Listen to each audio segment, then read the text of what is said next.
How would you like to make an impact in your community? How would you like to help someone that you know who's been a victim of some type of trauma? Well, maybe it's domestic violence or something a little bit more traumatic. Retired police officer and domestic violence expert Rebecca L. Mahan created a program that has been so successful that lives have dramatically changed and people have been able to overcome significant trauma.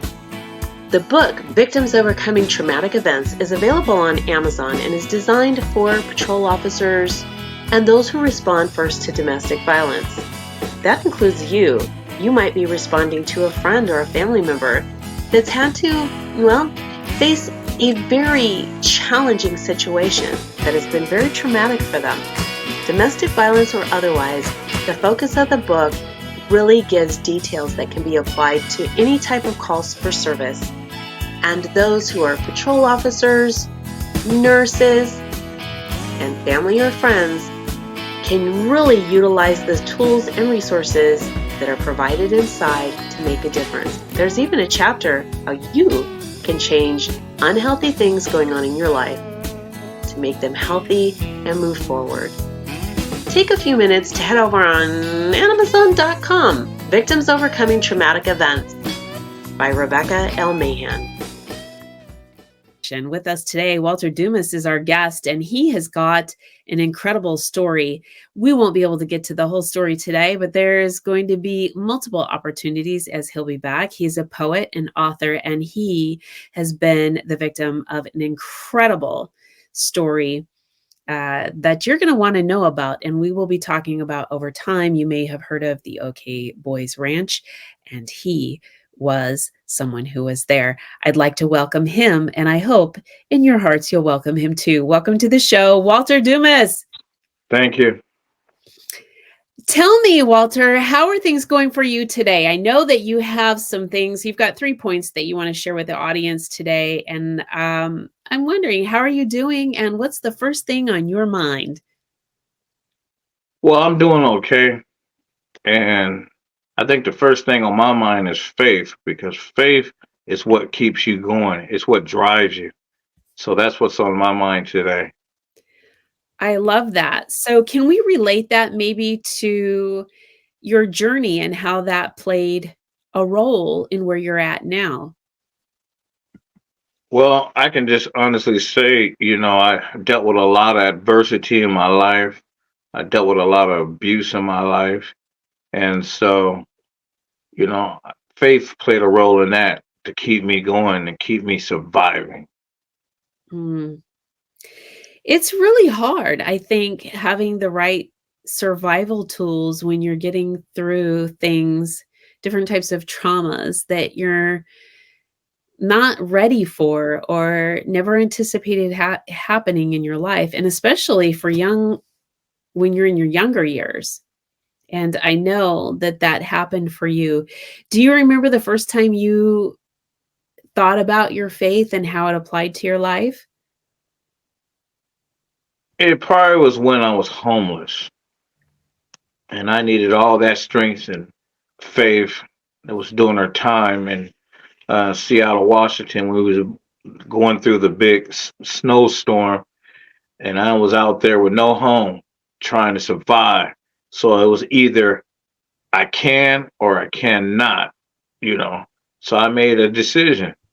I was going to have faith about this and let everything just work out, and that's what kept me going. I think you said something that's really important, and I think that it's really important for a lot of people to think about, and that was when you said decision. And a lot of times we don't really think about how important it is to make a decision and which direction by doing so that's going to take us. And in your case, you came to take a lot of different factors in, make a determination on what you needed to do, and then a decision on how you were going to go about doing that.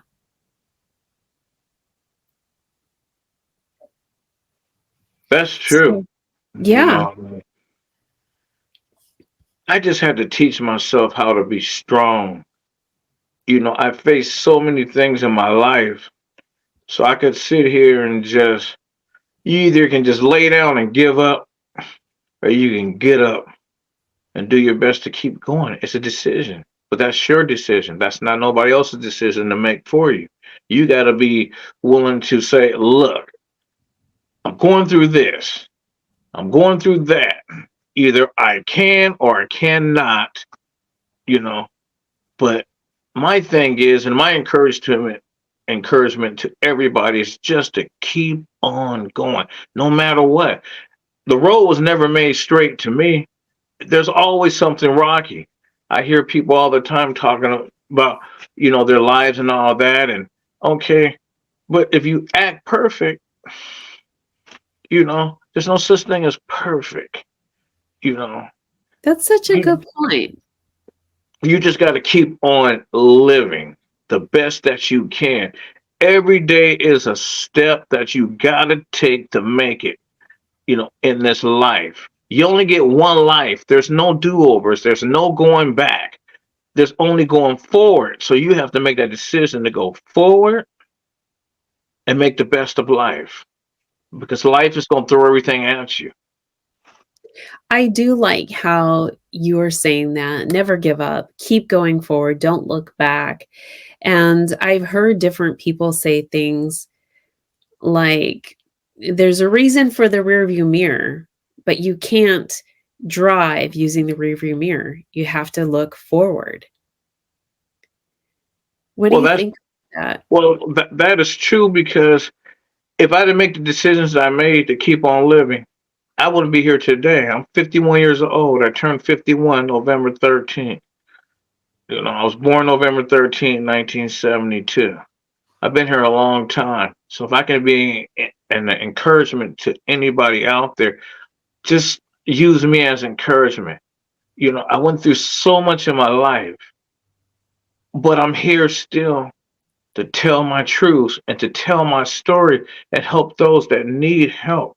I'm here for you. I care for you and I love you.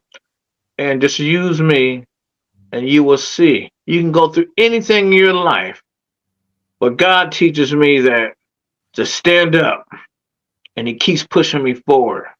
And that's what drives me. I absolutely love this. So you've got faith, you've got keep moving forward. And let's talk about another third point. I know that there's a lot more, and we're going to be able to talk about a lot, but your points are very succinct and very easy to understand.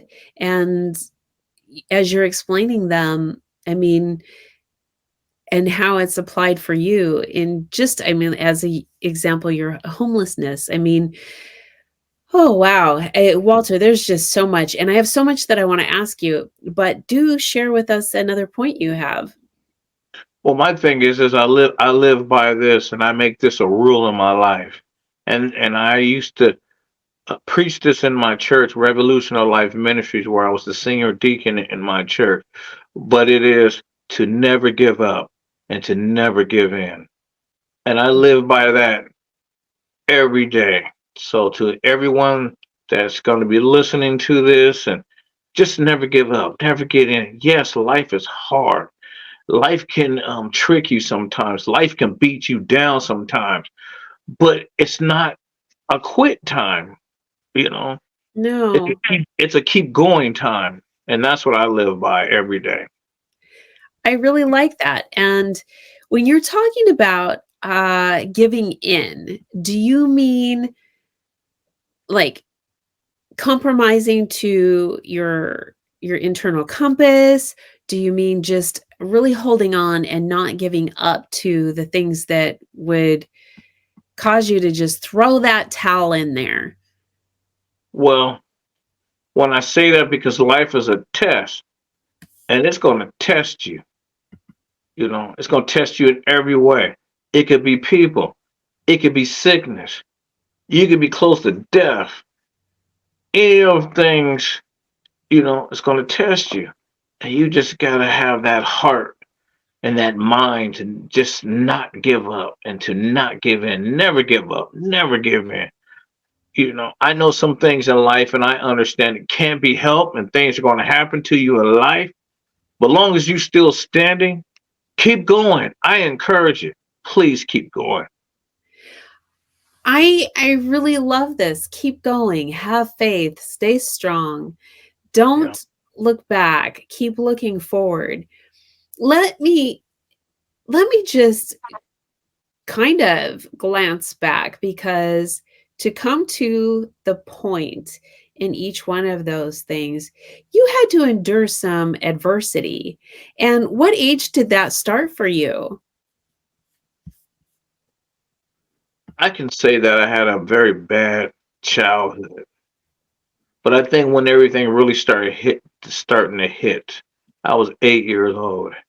And then I went into the DSHS, foster care system. And that's when things started to really just, go into the direction, you know, of a very not good life, I could say.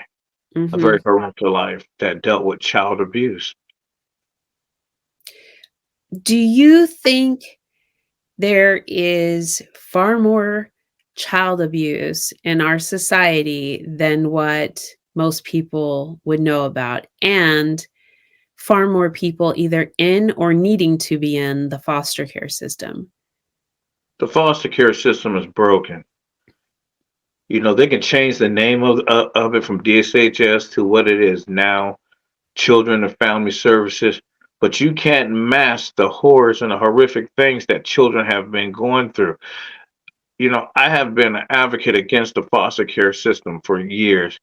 I just believe it's just a system where you know, some kids are just dropped off and, they're thrown away. It's sad. It's heartbreaking. Being a parent, and a grandparent, it's hard for me because I see kids, in the system. Sometimes that can be helped.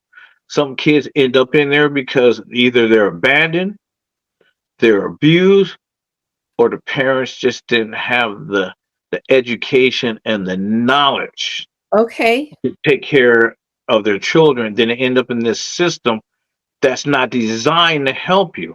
I'm living proof of that. I've been in 65 foster homes, two group homes, two mental institutions. You can't tell me, it was supposed to be designed to help you.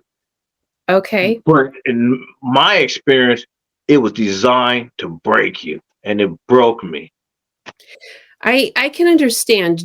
Now let me ask you this, because I know that there are a lot of foster care programs that have been very successful and have produced really loving families and very successful um, children from those experiences. Would you separate a I guess a governmental institution such as what you're mentioning from another organization that might be really geared towards helping children? And if so, what would the difference do you think would be? I believe there's private organizations out here that are trying to help, children and advocating like I'm trying to, so we can fix the system that, Okay. you know, but it's, I can say we're in 2024, so maybe there are things out there that they're trying to help. But in the early 90s, 80s, and 70s, no. It was a system that designed to break you down. It's really interesting. The whole system, especially statewide, countywide, and each individual one, there was a lot of trouble with the system. I know that that holds true also with the mental health care system, where there was a lot of people who were under the guise of getting assistance, and then released into society without getting the help they needed. And so we could go historically into a lot of things back in the 70s that just were really very unhealthy for children, for people who are having mental health issues. And then if we fast forward, we have a lot of unfortunate things that have sort of had the ripple effect from that. And you are an example of what happened during that time period, but also an example and a just refreshing stream of encouragement, because with the amount of things that you even just shared with the audience now, you're still persevering through because you have goals, you have a direction, you have things that you're looking to do, you want to help others. Perseverance is, I mean, at the core of who you are. And we go back to your 3 pillars that you have faith, never give up, keep looking forward. I just really love this. And so let me ask you, because the show is really geared towards those that are 18 and older. Not that those that are watching could be younger. That's totally okay. There's usually nothing that could be inappropriate, but we all have different boundaries. So let's look at talking about the adult world. If you were to, especially having come from the situation as a child's perspective, if you were to be talking to some parents right now that might be experiencing some challenges where they don't know what to do with the situation they're in and how to give the best course of action to a child that they have, what would you suggest to them? I would tell them to, seek out help, seek out counseling, for their child. Just don't give your child, away to a system that's not prepared for that child. It's not working for that child. There's a lot of groups out here where parents can go, you know, to help with their child. If you love your child, if you care about your child, then you'll be willing to, sacrifice the time. I don't care if you're working, I don't care if you're at home. If you love your children, you're going to seek out that help because there is a lot of help out there, counseling, peer groups, and things that will help you to help your child so you guys can stay together as a family. I love that, focusing on staying together as a family. I think that that is so important. I know for me, I learned early on um, through mommy and me classes that there's resources available every step of the way at every sort of milestone, and those that are in between the milestones. Resources are available. There are things that are available um, to enrich the parental life as well as the child's life. And I think from things that I have found and other things that I've been doing in helping people, the biggest challenge I have found is that lack of knowing where to find resources. And I know with the advent of the internet and social media that we have a better opportunity to find things, but not necessarily do we always know if the things that we see online are healthy or if that's the right way to go. And I like what you're saying. I mean, if we can keep the family together, and if for some reason that there isn't, it would be looking at what is in the best interest of the child and ensuring that that child's life is going to be healthy. It's going to be enriching, and in turn, then possibly the parents that are in that situation also will have the same thing. I know that you have done a lot of writing, Walter, and you've expressed emotion through your poetry. You have a book, Silent Suffocation, and I really think that the title of that book tells a lot about you. Can you kind of share a little bit why that title is so profound? Because in my life, for years, I was abused. I was trafficked. You know, like I said, I've been in 65 something foster homes. All my life, I didn't have a say so in my life. My life was always directed and controlled. So the title makes sense to me because people has always have tried to silence me and suffocate my life, to abuse me, to prey on me. And that's why the title of this book is so perfect from my experience and what I went through. Did you feel like you were being suffocated and you didn't have a voice at all? That's what I felt like. I felt like I didn't have a voice. I felt like, whew, I just felt like they was just trying to just end my life, you know, destroy my life, you know.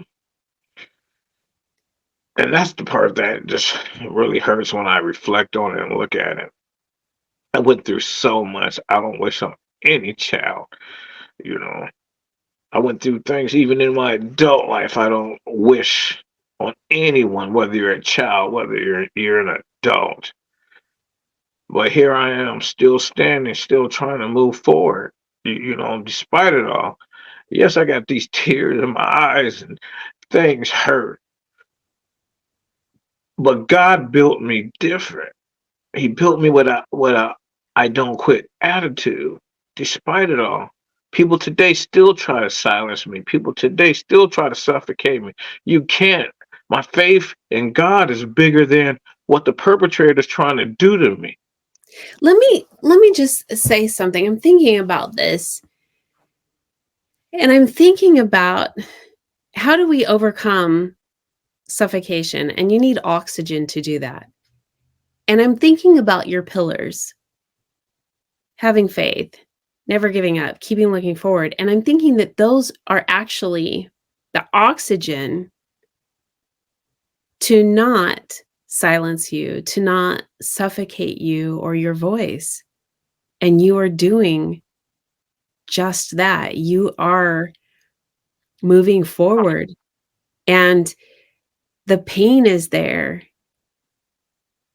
And I know that that's there not only when you feel it to help you continue to work through all of those things, but also to share with somebody else that you understand. You understand those things. And where you're at in life now is, not only have you experienced this as a child, but you can look at this from a different end now as a parent, as a grandparent, and say, hey, this is how things should or shouldn't be. And here's some boundaries.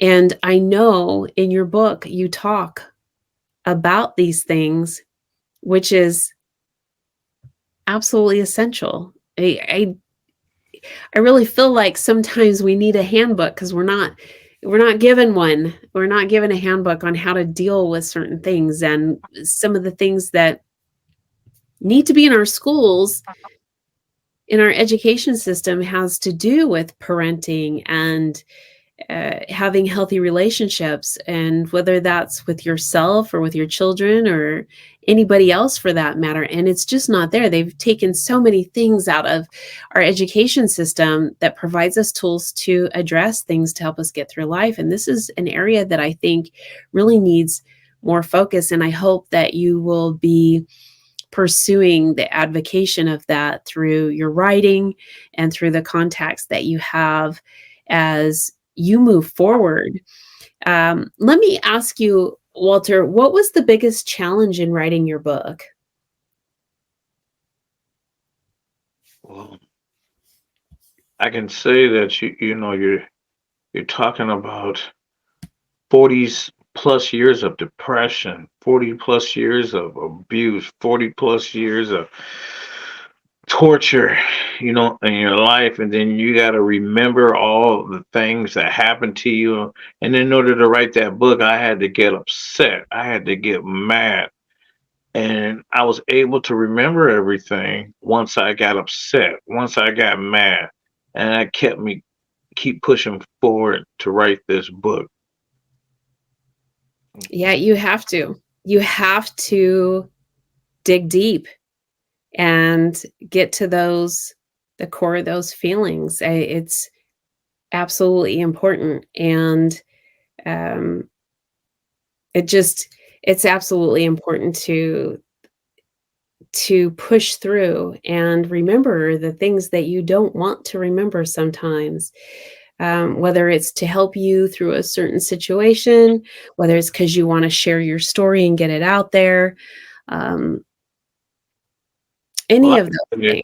I can say this, and if I can encourage anybody that's going to be looking at this, you have to find something therapeutic, you know, to keep your life going, because you're going to deal with a whole lot of mess in your life. For me, writing poetry, writing stories, I'm a romantic. I like, writing that way. But it's therapy. Writing for me is therapy.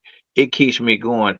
And then also, you know, I'm not telling anyone to do this, but if, for me, was a big thing for me back in the day when I was a deacon.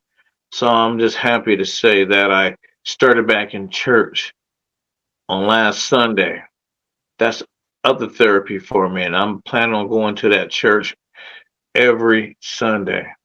And, that's going to be therapy for me too, to help me keep pushing forward and, not give up and to not give in by doing that. So I encourage anyone to just find an avenue for you. What's going to make you, you know, just keep pushing forward? Because that's what life is. It's supposed to keep pushing forward. Obstacles and tribulations and trials, they're going to come. We know this. Yes. I want to thank you so much, Walter, for your time with us today. Can you share with the audience where you'd like to have them connect with you? They can text me, or email me at Walter Dumas Business at AOL.com. If they'd like to leave me a text, I will respond back. Uh, I'm always on Facebook. You can just reach out and put Walter Dumas in there and just friend request me that way. TikTok and Instagram and LinkedIn. And all you got to do is put in Walter Dumas. You'll find me that way. And I'll accept your friend request or follow me, and I'm there, and you'll learn all about me. I love it. I love it. And I want to thank all of you for tuning in, where we bring people that should be able to change your life with 3 pillars, or at least lead you in a great, healthy direction or a new perspective, or that you can share with your friends and family. Thanks for tuning in.